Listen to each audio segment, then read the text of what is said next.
Nangangayag The ito. lovely teachers, parents, my adorable fellow completers, visitors, ladies and gentlemen, good day. The moving up ceremony is a special celebration for us. It recognizes all the work you've done this year and makes us feel proud of our achievements.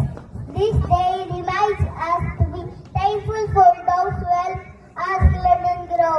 It encourages us to be confident, responsible, and ready for the new adventure ahead.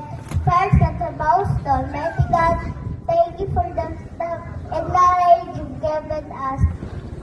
To my parents, thank you for always loving me, helping me with my homework, and sharing from me every day.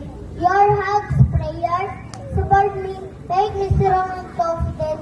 To my teacher, thank you for teaching me so much care and patience. Thank you for guiding me, believing in me, without being grow. I will always remember your lessons and kindness. To my fellow completers, friends, thank you for playing, learning, and sharing happy moments with me. I will raise our games, laughter, and fun times together. And to our school, thank you for being our second home, where we feel safe, loved, and ready to learn.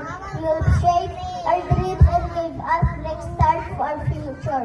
Thank you everyone for being part of my kindergarten journey. I am excited to move on to the next grade and continue learning and growing. Congratulations to us all and thank you very much. Congratulations to us all and thank you very much.